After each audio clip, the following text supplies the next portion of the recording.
पुराने समय की बात है। राजपुताना के एक शहर में एक राजा रहता था जो बहुत ही दयालु और न्यायप्रिय था। उसके राज्य में लोग बहुत खुश थे। राजा का एक ही बेटा था जिसका नाम राजकुमार था। वो बहुत समझदार, नेक और हर काम में माहिर था, लेकिन बहुत ज्यादा लाड़ प्यार ने उसे जिद्दी बना दिया था। वह जिस चीज को पाने की ठान लेता उसे पाकर ही दम लेता था।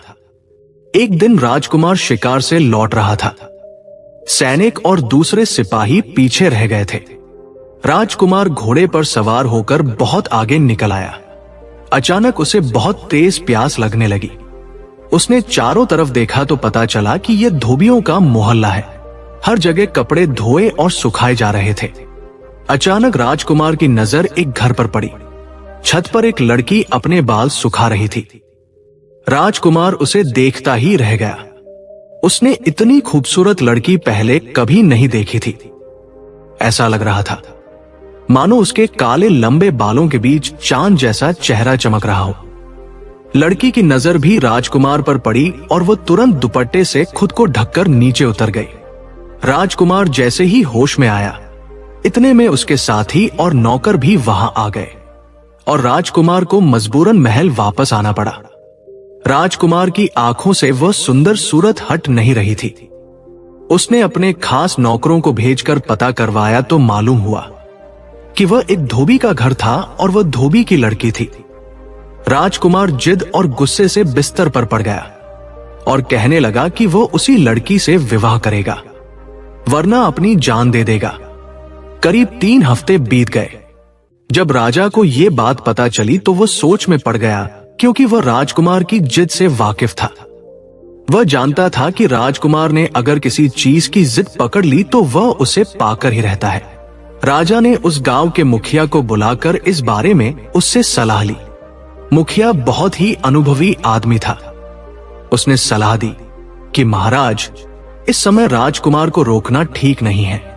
आप राजकुमार को अपनी मनमानी करने दीजिए। जवानी की जिद है। 2 दिन धोबी की बेटी के साथ रहेंगे तो अपने आप अकल ठिकाने आ जाएगी। फिर आप किसी राजकुमारी से अपने राजकुमार का विवाह करवा देना। वैसे भी राजाओं की तो कई रानियां होती हैं। ये धोबिन भी एक कोने में पड़ी रहेगी। राजा को मुखिया की ये बात बहुत पसंद आई।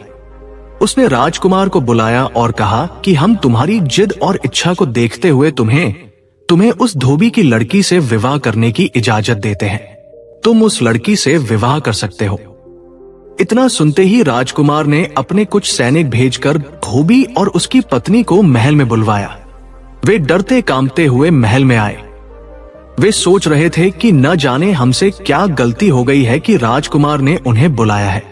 जब वे महल में पहुंचे तो राजकुमार ने उनसे कहा कि हम आपकी बेटी से विवाह करना चाहते हैं, इसलिए तुरंत विवाह की तैयारी करो।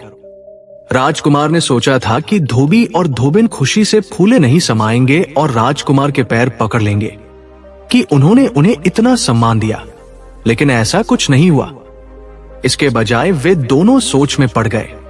फिर बोले, राजकुमार जी, ये तो हमारी खुशकिस्मती है कि आपने ऐसा इरादा किया, लेकिन हम अपनी बेटी से पूछकर ही कोई जवाब दे पाएंगे। राजकुमार ने जब यह सुना तो उसे बड़ा ही गुस्सा आया। वह सोचने लगा कि एक तो वह इस धोबी का सम्मान कर रहा है, इस गरीब की बेटी से विवाह कर रहा है, और यह मामूली सा धोबी कह रहा है कि बेटी से पूछकर बताएगा। लेकिन उसके दिल का मामला था। उसे उस लड़की से प्यार हो गया था, इसलिए वह धोबी की बात बर्दाश्त कर गया। उसने धोबी से साफ कह दिया कि हमें इनकार सुनने की आदत नहीं है।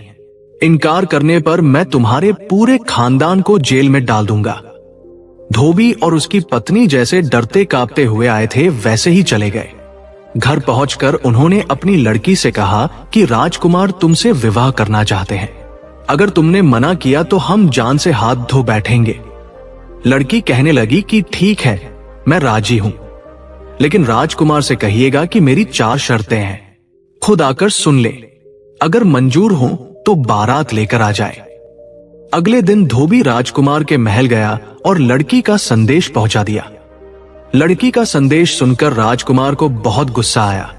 वह सोचने लगा कि इस धोबी की बेटी की इतनी हिम्मत की हमारे सामने शर्तें रखे।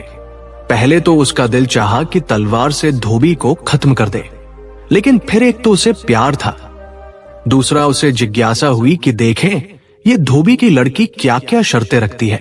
राजकुमार उसी वक्त धोबी के साथ उसके घर पहुंचा। 2 मंजिल का मकान था। नीचे धोबी और उसकी मां और पत्नी रहते थे और ऊपर की मंजिल पर लड़की रहती थी। राजकुमार पहुंचे तो कमरे में एक तरफ पर्दा डालकर लड़की बैठ गई और कहने लगी कि मेरी चारों शर्तें अगर आपको मंजूर हैं तो मैं आपसे विवाह करने को तैयार हूं। पहली शर्त यह है कि मैं आपके महल में रात नहीं गुजारूंगी, सुबह जाऊंगी और शाम को वापस अपने घर आ जाया करूंगी। राजकुमार ने सोचा कि ये क्या बात हुई, ये कैसी अजीब शर्त है, लेकिन फिर ख्याल आया कि ये सब कहने की बातें हैं। एक बार विवाह हो गया तो महल छोड़कर झोपड़ी में वापस कौन आता है। राजकुमार कहने लगा कि ठीक है, मुझे तुम्हारी ये शर्त मंजूर है, तुम दूसरी शर्त बताओ। लड़की ने कहा, दूसरी शर्त यह है कि आप मुझे छूने या बात करने की कोशिश नहीं करेंगे। राजकुमार को यह सुनकर हंसी आ गई। वो सोचने लगा कि विवाह है या मजाक है। फिर उसने सोचा कि जो होगा बाद में देख लूंगा। वो कहने लगा, चलो ये भी मंजूर है। लड़की ने कहा, मैं आपके महल का पानी तक नहीं पीऊंगी। राजकुमार ने सोचा ये भी बकवास है, जब दिन भर रहेगी तो कैसे मुमकिन है कि ना खाए और न पिए। उसने जवाब दिया, मुझे ये शर्त भी मंजूर है। लड़की फिर कहने लगी, मेरी चौथी शर्त यह है कि अगर आपने मुझे उंगली से भी छूने की कोशिश की तो हमारा रिश्ता खत्म, फिर मैं कभी वापस नहीं आऊंगी। राजकुमार ने सोचा ये बड़ी अजीब और बदतमीज लड़की है, एक बार विवाह हो जाए तो सारी शर्तें धरी की धरी रह जाएंगी। उसने कहा, मुझे तुम्हारी सारी शर्तें मंजूर है। लड़की ने कहा, अगर आपको शर्तें मंजूर हैं तो फिर आप बारात ले आइए। लड़की नहीं चाहती थी कि उसकी वजह से धोबी किसी मुसीबत में पड़े। राजकुमार 2-4 दोस्तों को साथ लेकर उसे ब्याहने चला गया और फेरे पड़वा कर दुल्हन को महल में ले आया। बहू ने साड़ी पहन रखी थी और बड़ा सा घूंघट निकाल रखा था, जिसमें उसका चेहरा पूरी तरह से छिपा हुआ था। पता ही नहीं चल रहा था कि नई बहू बनकर महल में आई है। राजा रानी तो वैसे भी शामिल नहीं हुए थे, बस एक राजकुमार की खास दासी थी। वही हाथ बांधे खड़ी रही कि कोई हुक्म हो तो पूरा कर दे। शाम हुई तो शर्त के मुताबिक लड़की अपने घर चली गई। अगले दिन सुबह उन्हीं कपड़ों में इसी तरह लिपटी हुई आई और कुर्सी पर जाकर बैठ गई। दिन भर न कुछ खाया, न पिया, न हिली न डुली, पत्थर की मूर्ति की तरह बैठी रही और शाम को वापस चली गई। 1 दिन, 2 दिन, 3 दिन करके इसी प्रकार पूरे 6 महीने बीत गए। उसके रोज के काम में कोई फर्क नहीं आया। जैसा राजकुमार ने सोचा था ऐसा कुछ भी नहीं हुआ और राजकुमार अपनी शर्तों से बंधा हुआ था। जिस चेहरे को देखकर उसने अपनी नींद और चैन त्याग दिया था, उस चेहरे की एक झलक तक देखने को नहीं मिली। दरबार में लोग अलग अलग बातें बनाने लगे। राजा रानी सब परेशान हो गए। एक दिन राजकुमार ने धोबी को बुलाया और कहा कि तुम अपनी बेटी को समझाते क्यों नहीं? अब वो हमारी रानी है, उसे महल में रहना चाहिए। इस तरह रोज रात को चले जाना अच्छा नहीं लगता, लोग बातें बनाते हैं। धोबी हाथ जोड़कर बोला कि राजकुमार जी, हमें माफ कर देना, लेकिन सच बात तो यह है कि वो हमारी बेटी है ही नहीं। एक दिन वो हमारे घर पर आई और बोली कि इस दुनिया में मेरा कोई नहीं है, मुझे अपनी बेटी बनाकर अपने घर में रख लो। हमारी भी कोई औलाद नहीं थी और मेरी पत्नी को उसकी सुंदर सूरत भा गई थी, इसलिए हमने उसे अपने घर में रख लिया। वो हमारे घर में ऊपर वाले कमरे में रहने लगी। उसके बाद उसने हमसे कोई वास्ता ही नहीं रखा। वो कहां खाती थी, क्या पीती थी, क्या करती थी, इसके बारे में हम कुछ भी नहीं जानते। कभी कभार वह मेरी पत्नी के पास आकर बैठ जाती थी और उसे मां कहकर बुलाती थी। मेरी पत्नी इसी में खुश रहती थी। उसने हमें कसम दे रखी थी कि मेरे बारे में किसी को मत बताना, जिस कारण हमने आज तक उसके बारे में किसी को कुछ नहीं बताया। राजकुमार, उस पर हमारा कोई जोर नहीं है, वो अपनी मर्जी की मालिक है। इतना कहकर धोबी चला गया और राजकुमार अजीब सोच विचार में पड़ गया। वो सोचने लगा कि करे तो क्या करे। उसका मन हर तरफ से उचट चुका था। आखिर एक दिन किसी को बताए बिना वह महल से निकल पड़ा। बस अपनी विश्वास पात्र दासी को बताया कि वह महल से जा रहा है, पता नहीं कहां और पता नहीं कब वापस आओ। मेरे पिताजी या मेरे बारे में कोई पूछे तो कह देना कि किसी यात्रा पर गए हैं और ठीक है। दासी का दिल राजकुमार की हालत देखकर बहुत ही दुखी था।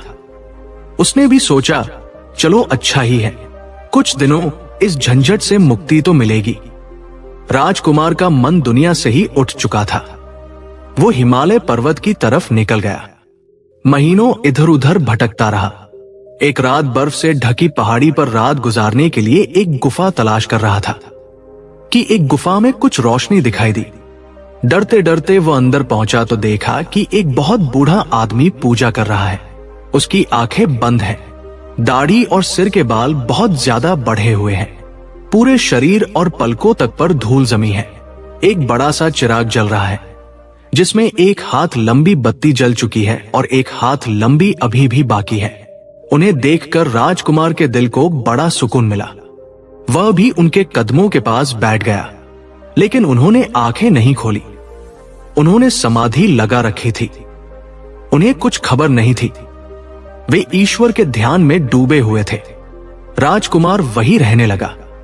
रोज सुबह उठकर झरने से पानी लाता, योगी महाराज के हाथ पांव धोता, बाल धोता, बालों में कंघी करता, गुफा की सफाई करता, नीचे घाटी से जंगली फल फूल तोड़कर लाता और उनसे अपना पेट भर लेता। एक महीने के बाद उस योगी महाराज ने आंखें खोली तो राजकुमार को अपने सामने हाथ जोड़े बैठे पाया। राजकुमार ने उन्हें पानी पिलाया, जंगली फल फूल खिलाए, उनके हाथ पांव दबाए। योगी महाराज बोले, बेटा तू राजकुमार है, इस योगी की कुटिया में तेरा क्या काम है? ये सुनकर राजकुमार बोला कि महाराज, आप जानते हैं कि मैं राजा का बेटा हूं, तो ये भी जानते होंगे कि मैं क्यों और किस लिए मारा मारा फिर रहा हूं। मेरे माता पिता मेरे लिए परेशान होंगे, पर मेरा वापस जाने का मन नहीं चाहता है। तब योगी महाराज बोले कि बेटा, योगियों से कुछ छिपा नहीं है। तूने उस लड़की से विवाह कर बहुत बड़ी गलती की है, पर तूने हमारी इतने दिन सेवा की है तो हम तुझे खाली हाथ नहीं भेजेंगे। उस योगी महाराज ने अपने चिराग की जली हुई बत्ती की राख देते हुए कहा कि ले बेटा, ये राख ले। इस राख को लगाने से तू सबको देख सकेगा, लेकिन तुझे कोई नहीं देख पाएगा। तेरी पत्नी जब अपने घर जाए तो तू ये राख अपने माथे पर लगाकर उसके साथ चले जाना। तुझे ये पता चल जाएगा कि वह कौन है और उसकी क्या मजबूरी है। हमारा आशीर्वाद तेरे साथ है। राजकुमार ने उस राख को संभाल कर कपड़े में बांध कर रख लिया और योगी से विदा लेकर घर की ओर चल दिया। कई दिन का सफर तय करने के बाद वो वापस महल में पहुंचा। कई दिनों की यात्रा के कारण राजकुमार के कपड़े फट गए थे, पांव में छाले पड़ गए थे और बहुत दुबला और कमजोर हो गया था। धोबी की लड़की कमरे में उसी तरह उन्हीं कपड़ों में कुर्सी पर बैठी थी। दासी राजकुमार को देखकर बहुत खुश हुई। वह कहने लगी कि राजकुमार, कहां चले गए थे और ये क्या हाल बना लिया है? राजा और रानी भी लगातार आपके बारे में पूछते रहते हैं। मैं यही कह देती थी कि आप यात्रा पर गए हैं और ठीक है। आज राजकुमार बहुत खुश था। उसने गर्म पानी से स्नान किया, बाल कटवाए और पेट भरकर खाना खाया। उसने दासी से पूछा, क्या ये मेरे पीछे भी रोज इसी तरह आती थी?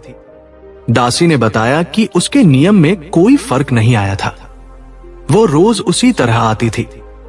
राजकुमार ने कहा, मैं बहुत थका हुआ हूं, अब सोऊंगा, लेकिन शाम को जब ये घर जाने लगे तो मुझे जगा देना। शाम को जब धोबी की लड़की के जाने का समय हुआ तो दासी ने राजकुमार को जगा दिया। राजकुमार ने झट माथे पर साधु महाराज की दी हुई राख लगा ली और उसके पीछे पीछे चल दिया। अगले दिन सुबह सुबह राजकुमार वापस आया और दासी से बोला कि आज मैं उसी कमरे में सोऊंगा जिस कमरे में धोबी की लड़की आकर कुर्सी पर बैठती है। जब वो लड़की आकर बैठ जाए तो तुम आकर मुझे जगाना और मुझसे पूछना कि दिन चढ़ गया है। मैं उठता क्यों नहीं हूं। मैं जो ना बताना चाहूं उसे भी जिद करके पूछना। दासी समझदार थी। वो समझ गई कि राजकुमार का मतलब क्या है। जब धोबी की लड़की आकर अपनी कुर्सी पर बैठ गई तो दासी ने आकर राजकुमार को जगाना शुरू किया। राजकुमार पहले तो जागा नहीं।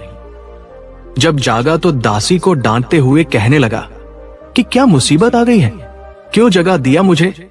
मैं इतना अच्छा स्वप्न देख रहा था, तुमने मेरा स्वप्न तोड़ दिया।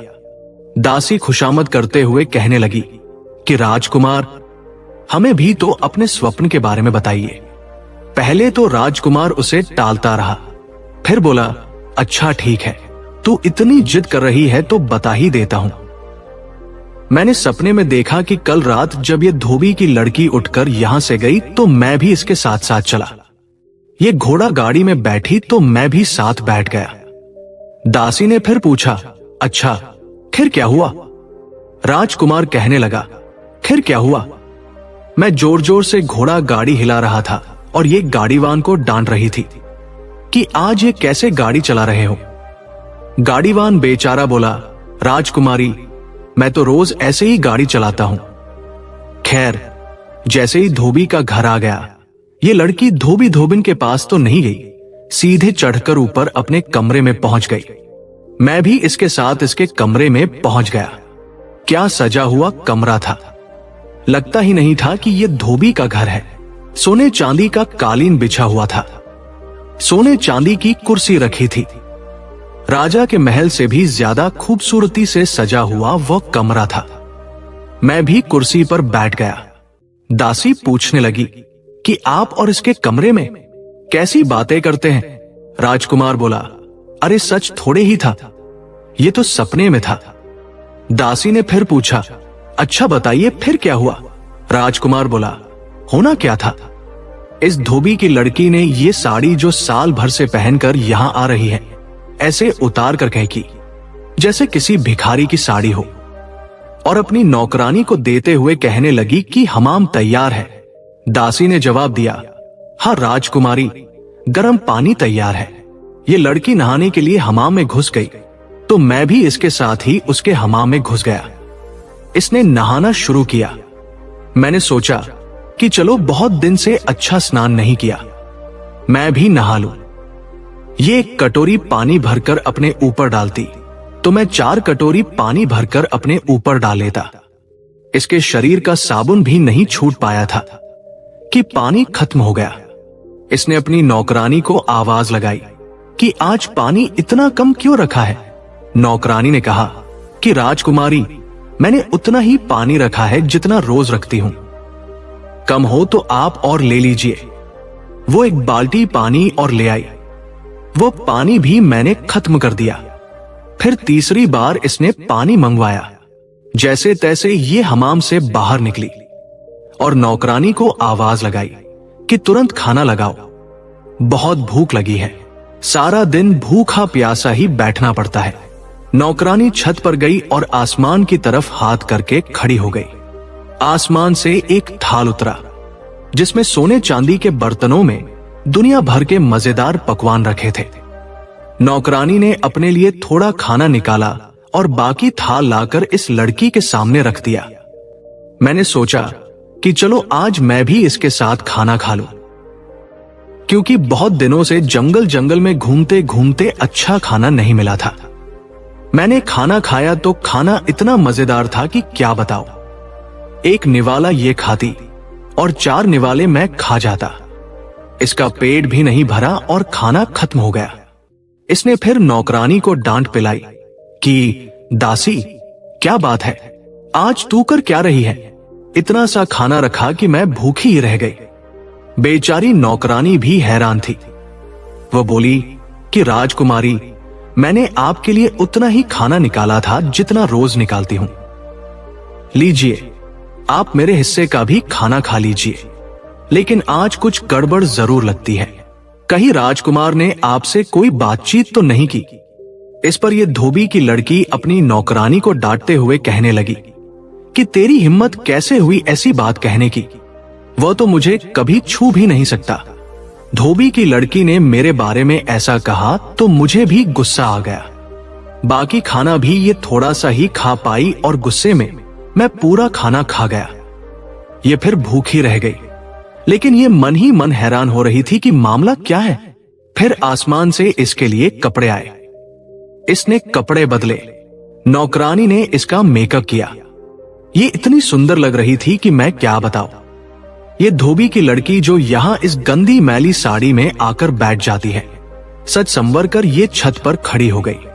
आधी रात के करीब आसमान से एक सिंहासन जैसा तख्त उतरा और ये उस पर बैठ गई। मैं भी उस तख्त का पाया पकड़कर लटक गया। इतना कहकर राजकुमार रुक गया। दासी ने इशारा किया कि धोबी की लड़की ने थोड़ा सा मुंह उनकी तरफ फेर लिया है। इसके बाद दासी फिर पूछने लगी कि राजकुमार आगे क्या हुआ। राजकुमार बोला, बस स्वप्न खत्म हो गया। दासी जिद करने लगी कि राजकुमार, ऐसा अधूरा स्वप्न थोड़े ही हो सकता है, बताइए फिर क्या हुआ। राजकुमार पहले तो टाल मटोल करता रहा, फिर बोला कि फिर वह तख्त ऊपर उड़ता हुआ चांद तारों से भी ऊपर उड़ते उड़ते परियों की दुनिया में पहुंच गया। वहां राजा इंद्र का दरबार सजा हुआ था। एक से बढ़कर एक खूबसूरत परिया बैठी हुई थी। ये वहां पहुंची तो सभी ने उठकर इसका स्वागत किया, जैसे कि ये कहीं की राजकुमारी हो। वहां सुंदर सुंदर परियां नाच रही थी।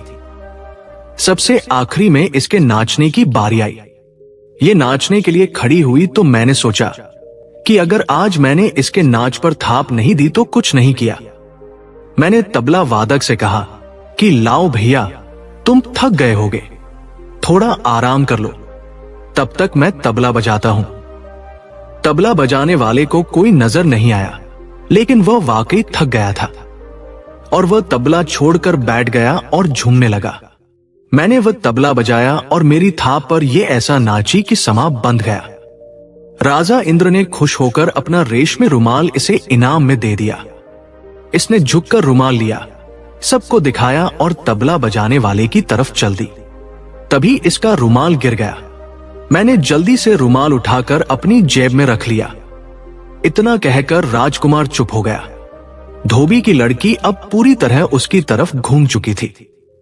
तभी दासी ने राजकुमार की जेब से हाथ डालकर वो रेशमी रुमाल निकाल लिया और कहने लगी कि राजकुमार जी, हम भी तो देखें वो रुमाल कैसा है। दासी ने पूछा, कहीं यही तो वो रुमाल नहीं है। राजकुमार बनावटी गुस्से से बोला, तू बहुत जिद्दी है, मानती नहीं है। हाँ, यही तो था, पता नहीं मेरी जेब में कहां से आ गया। धोबी की लड़की का घूंघट अब छोटा हो गया था और वह पूरी तरह से राजकुमार की तरफ मुड़ चुकी थी। दासी ने फिर से कहा, सुनाइए राजकुमार, फिर क्या हुआ। राजकुमार कहने लगा, होना क्या था। राजा इंद्र ने इससे दोबारा नाच करने की फरमाइश की। मैंने फिर ढोल संभाला। जितना अच्छा मैंने ढोल बजाया, ये उतना ही अच्छा नाचती रही। राजा इंद्र ने खुश होकर अपनी अंगूठी इनाम में इसे दी। इसने झुककर उनके पांव छुए, सबको अंगूठी दिखाई और फिर तबला बजाने वाले के पास आकर डाल दी। वो भी मैंने उठाकर जेब में रख ली। दासी फिर जिद करने लगी, दिखाइए राजकुमार, हमें भी दिखाइए, वो कैसी अंगूठी थी। राजकुमार कहने लगा कि दासी तू तो बेवकूफ है, इत्तेफाक से रुमाल मेरी जेब से निकल आया, इसका ये मतलब नहीं कि अंगूठी भी मेरी जेब से निकल आएगी। तभी दासी ने राजकुमार की जेब में हाथ डालकर के अंगूठी निकाली और पूछने लगी कि राजकुमार, क्या ये अंगूठी तो नहीं थी। राजकुमार बोला, अरे हां, यही तो थी, लेकिन मेरी जेब में कहां से आ गई। तभी दासी ने इशारा किया कि धोबिन की लड़की का घूंघट ऊपर उठ चुका है, लेकिन राजकुमार और दासी ऐसे दिखा रहे थे जैसे उन्होंने उसकी ओर देखा ही नहीं। दासी ने पूछा, फिर क्या हुआ राजकुमार। राजकुमार बोला कि मैंने ऐसा तबला बजाया कि पूरी जान लड़ा दी और ये भी ऐसा नाची कि इसके गले से हार निकालकर नीचे गिर गया। मैंने हार भी उठाकर अपनी जेब में रख लिया। नाच खत्म हुआ तो राजा इंद्र दरबार से उठकर चले गए और ये भी भागकर उड़न खटोले पर बैठ गई। जल्दी में इसने अपना इनाम भी तबला बजाने वाले से नहीं लिया। इसने सोचा होगा कि कल ले लेगी। इसे क्या पता था कि वो सब तो मेरे पास था। इसका तख्त उड़ा और मैं फिर तख्त के पाए से लटक कर नीचे आ गया। बस यहीं तक देखा था कि तूने आकर जगा दिया। दासी कहने लगी, राजकुमार अब वो हार भी दिखाइए। राजकुमार ने कहा, अरे दासी, वो स्वप्न था, हार मेरे पास कहां से आया। लेकिन दासी नहीं मानी और राजकुमार की दूसरी जेब से मोतियों का हार निकालते हुए पूछा, क्या यही हार था? अब तो धोबी की लड़की कुर्सी से उठकर राजकुमार के पास आ गई और बोली कि राजकुमार, अब तो आप जान ही गए होंगे कि मैं धोबी की लड़की नहीं हूं, मैं परियों की दुनिया की एक परी हूं। अब मेरी कहानी भी सुन लीजिए।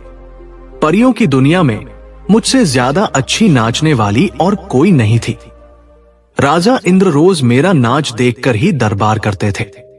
एक रात मेरी तबीयत खराब थी, सिर में बहुत दर्द था। दरबार से बुलावा आया तो मैंने मना कर दिया, लेकिन राजा को मेरा नृत्य देखे बिना चैन कहा था। दोबारा बुलावा आया तो मुझे गुस्सा आ गया। मैंने कह दिया, राजा से कहना इंसानियत नाम की भी कोई चीज है उनके पास या नहीं।